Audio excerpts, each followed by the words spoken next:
I just don't understand. You're looking at a list of people that we approached, okay? We tried to do this the right way, the nice way, all right? The team reached out, asked everybody to come in and tell us the story. You know, they're overwhelmed, they're understaffed, here's what they thought, how they processed it differently, here's what the father said, here's what they also knew. Fill in the blanks. But they all iced us. You know what? I'm going to give you a little inside scoop about this business. Very often, the powerful believe they win, and they will decide whether or not they talk to you, especially when the government is involved. But not on this, not on our watch. So we decided to do shame campaign. If they're not going to talk to us the nice way, they're going to talk to us anyway. NewsNation went with a camera to confront one of the caseworkers involved. I want you to pick up the attitude. Here's what happened. Excuse me, Miss Epps. We're with NewsNation. Would like to know if you'd like to comment on Corey Micciolo's death. I cannot. I'm sorry. Why can you not comment? Because my job won't allow me. I'm sorry. They won't let you talk? No. But you would like to? I'm sorry. She's sorry. She's sorry about what? That she can't talk because her boss won't let her talk? I mean, what else? And by the way, that was Rich McHugh, okay? He was nice.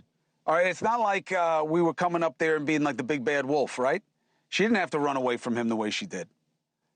But she wanted to. Why? She doesn't want to deal with this, okay? Her bosses don't want to deal with it, and they think they won't have to. And all of that sucks. So we are not going to let it go.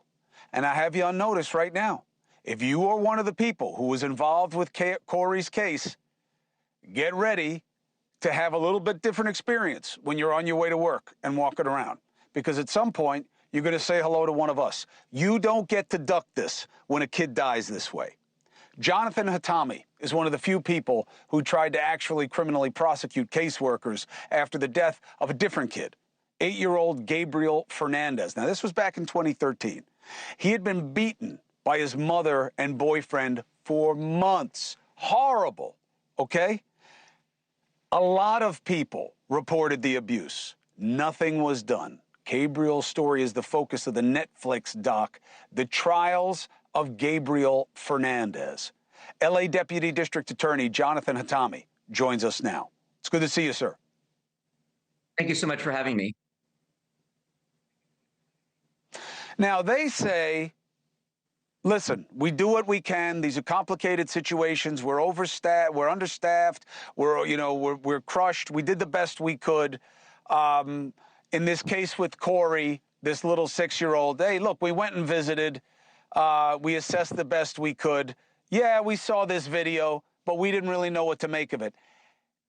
Is that enough to get away with any real criminal responsibility for his death?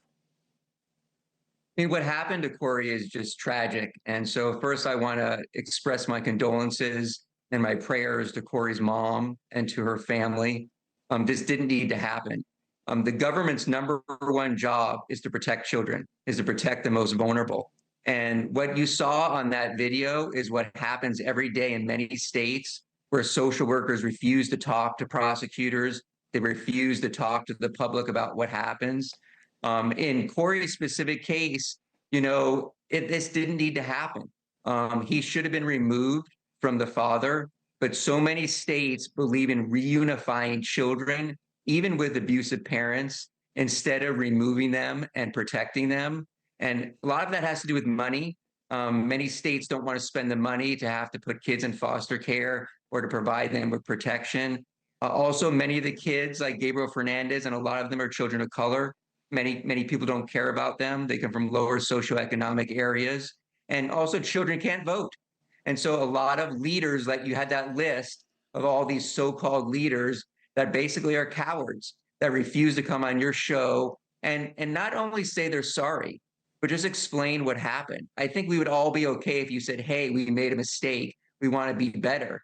The problem is that many times the Children Protective Services hides behind these confidentiality laws.